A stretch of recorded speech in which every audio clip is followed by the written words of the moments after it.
네, 안녕하세요. 저는 국어 만점자 김종현입니다. 안녕하세요. 수학 만점자 오윤근입니다.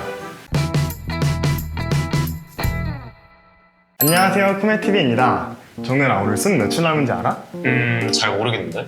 오늘 66일 정도 남았대. 그때쯤 뭐 했는지 기억나? 공부하고 밥 먹고 자고, 공부하고 밥 먹고 자고 이렇게 반복했던 것 같은데. 나도 마지막 2달 동안은 정말 열심히 공부하며 살았던 것 같은데, 그래서 저희가 오늘 준비한 영상은 국어, 수학, 과탐 4권 모두 다 만점자들을 모아서 영상을 준비해 보았습니다.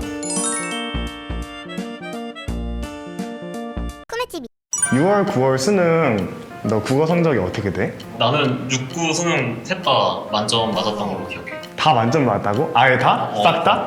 그렇지. 와, 이건 진짜 쉽지 않은 일이야 진짜. 근데 그러면은 100점을 유지한 거잖아. 100점을 유지한 거에 꿀팁 같은 거 있을까? 펌프에 텍스트를 접할 때 이게 수능 소재로 나온다면 어떻게 나올까? 아니면 뭐 이런 게 지문으로 나온다면 어떤 부분이 문제가 나올 수 있고, 또 이제 평가원에서 최근 트렌드 같은 주제들을 많이 내니까 그런 것들도 따로 접하려고 노력을 했던 것 같아. 아, 맞아.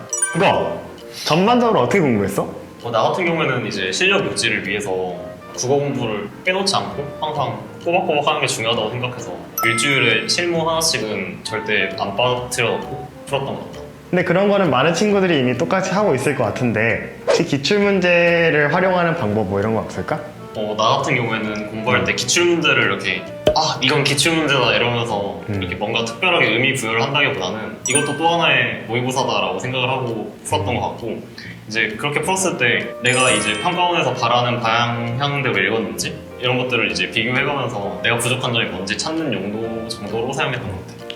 근데 평가원이 원하는 방향, 이게 정확하게 뭐야? 이제 이렇게 지문을 쭉 읽고 문제로 넘어갔을 때 이제 이 문제에서 물어보는 것들에 대해서 내가 이 지문으로 다시 넘어갈 필요 없이 이것을 숙지를 한 채로 넘어갔는지를 이제 생각을 했던 것 같고, 내가 문제를 볼 때 이 부분이 기억에 난 이 부분에 중점적으로 읽었어 라고 느낌이 들면 그게 약간 평가원이 바라는 방향대로 읽었다라고 나는 생각을 했던 것 같아. 아까 실전 모의고사 한두 번 푼다고 했는데 그거를 특별하게 활용하는 방법이 있을까?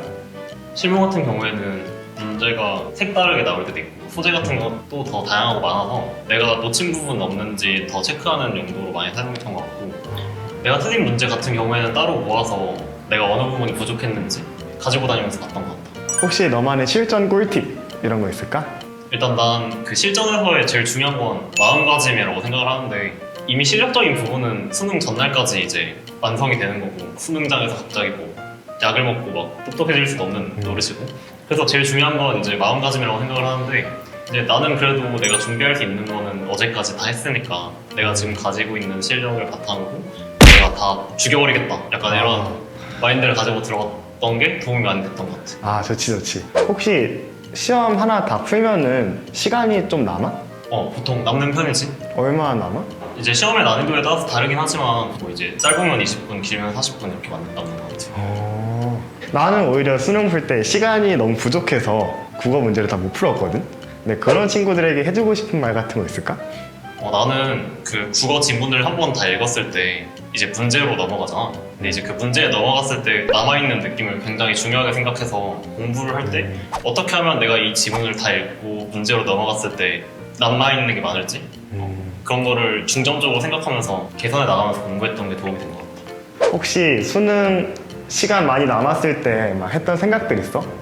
이제 헷갈렸던 문제가 있었을 때는 다른 잡생각 같은 거 안 하고 다시 거기로 돌아가서 정확한 답의 근거? 이유 같은 걸 찾으려고 노력하는 편이고, 이제 난이도가 쉬웠다고 느낄 때는 이제 다른 애들은 어떻게 볼까? 다른 애들이 질문하면 어떻게 설명했을까? 뭐 이런 생각들을 많이 하지. 지금 수능이 2달 남았잖아. 그럼 앞으로 우리 쿠메TV를 보는 친구들이 뭘 하면 좋을지 말해줄 수 있을까? 사실 수험을 준비하는 입장에서는 짧은 시간이 맞다고 생각하거든 나는. 근데 뭔가 새로운 걸 찾고 계속 새로운 방법을 찾고 이런 것보다는 그냥 지금 자기가 하는 거에 잘 집중하면서 약간 자신만의 어떤 기준을 세우고 거기에 따라서 공부를 쭉 수능 날까지 꾸준하게 이어가는 게 최선의 방법이라고 생각해. 오케이. 용미야, 너는 축구평 수능까지 성적이 어떻게 돼? 나는 100점, 96점, 100점이야. 9평 때 96점이네 그러면. 그치? 뭐 어떤 문제 틀렸는지 혹시 기억나? 잘 기억은 안 나는데 그렇게 어려운 문제가 아니야. 10몇 번이었던 것 같은데 조금 쉬운 문제여서 내가 반성을 좀 많이 했던 것 같아. 그러면 9평 96점에서 수능 100점까지 그 사이에 있는 2달 동안 수능 만점을 위해서 어떤 공부를 했는지 물어봐도 될까? 내가 쉬운 문제를 틀렸었기 때문에 쉬운 문제들을 다 맞는 연습을 정말 많이 했던 것 같아. 예를 들면은 오늘 푼 문제는 무조건 다 맞기 이런 연습을 했었어. 쉬운 문제든 어려운 문제든 내가 한 번 풀었던 문제는 무조건 다 맞는 거야. 무조건 첫 번째 검토 한 번 없이. 왜냐하면 수능날 가서 검토를 못 할 수도 있잖아. 그렇지, 시간이 시간이 부족하지. 부족할 수도 있기 때문에 한 번 풀 때 다 맞는 연습을 정말 많이 했던 것 같아. 그럼 용규야, 너는 수학 전반적으로 어떻게 공부했었어? 이거에 대해서 할 얘기가 조금 있는데, 내가 사실 현역 때도 수능을 다 맞긴 했는데 30번 문제가 있는데 진짜 태어나서 처음 본 문제인 거야. 이런 문제가 이 세상에 존재할 수 있나? 약간 이런 느낌을 진짜 그 정도까지 받았었는데 시간이 일단 좀 많이 남았었고, 그래서 그 자리에서 내가 공부를 해서 풀었던 기억이 있어. 그러니까 사실은 이제 그러면 안 되긴 하는데, 나 아까 국어 말대로 내가 여기서 최고야 이런 자신감을 가지고 들어갔었어야 되는데 진짜로 모르는 문제를 접하다 보니까 그게 좀 무너져가지고 좀 헤매다가 막 그랬던 기억이 있는데, 재수할 때는 정말 빠짐없이 이런 것도 나올 수 있겠지? 조금 열린 사고로 공부를 좀 했던 것 같아. 킬러 같은 거 공부 어떻게 했는지 혹시 알려줄 수 있어? 사실 공부를 어떻게 했냐 이런 것보다는 내가 이거를 최대한 짧게 풀려고 노력을 했어. 이것보다 더 짧은 풀이가 없을까? 계속 고민을 했고, 풀이 과정 한 줄 한 줄 넘어갈 때 왜 여기서 일로 넘어가야 되는지 정말 꼼꼼하게 이유를 하나하나씩 세웠던 것 같아. 그리고 아까 너가 되게 했던 중요한 말이 있는데, 너에 대한 믿음을 가지라고 했잖아. 그렇지. 킬러 문제에서도 아마 너가 배우지 않았던 유형은 없을 거거든? 그러니까 분명히 내가 아는 문제에서 나오는다는 생각으로 좀 더 쉽게 풀 수 있었던 것 같아. 수학 공부할 때 인강이나 실무 같은 거는 뭐 이용했는지 알려줄 수 있어? 나는 인강은 이창무 선생님 거 들었었어. 문제 해결 전략이라고 좀 유명한 게 하나 있는데, 그거 다 듣진 않고 내가 필요한 것만? 재밌는 문제들이 있어 보이잖아, 수학 문제집에서. 왜? 나는 재밌는 문제가 있다는 걸 이해할 수 없지만 일단 좀 흥미로워 보이는 문제들 선택적으로 들었던 것 같고, 실무는 이창무 선생님에서 나오는 클리어 모의고사나 아니면 강대 K 모의고사 뭐 이 정도 하면서 풀었던 것 같아. 이제 수능이 얼마 남지 않았는데 그 수능 시험장에서 수학 과목 꿀팁 같은 게 있을까 혹시? 이제 수능장에서 분명히 모르는 문제 나올 수도 있고 나한테 좀 거북한 문제가 다가올 수도 있어. 그럴 때 그냥 무조건 넘겨버려. 나는 어느 정도까지 했었냐면은 앞에 문제라도 한 9번, 10번이어도 이제 좀 마음에 안 들어. 넘겨. 그냥 넘겼어. 그래서 한 번 다 풀면은 한 20개 정도 다 푸는 것 같아. 그럼 이제 10개 남잖아. 10개에서 또 이제 또 풀어. 그럼 이제 6개 남고, 4개 남고, 3개 남고, 2개 남고, 1개 남고 이런 식으로 해서 정말 한 6, 7번을 왔다 갔다 하면서 풀었던 것 같은데, 차라리 그게 더 빠를지도 몰라. 왜냐면은 내가 리프레시 된다고 했나? 내가 이거 한 문제 풀다가 모르겠어서 계속 고민하고 있는 것보다는 지우고 다시 풀었을 때 내가 다른 방법으로 접근할 수도 있는 거기 때문에 계속 왔다 갔다 하면서 풀었던 것 같아.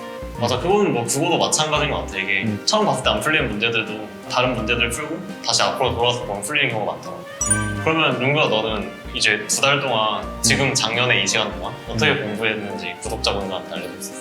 나는 마지막 2달 정도는 무조건 기출문제만 공부했던 것 같아.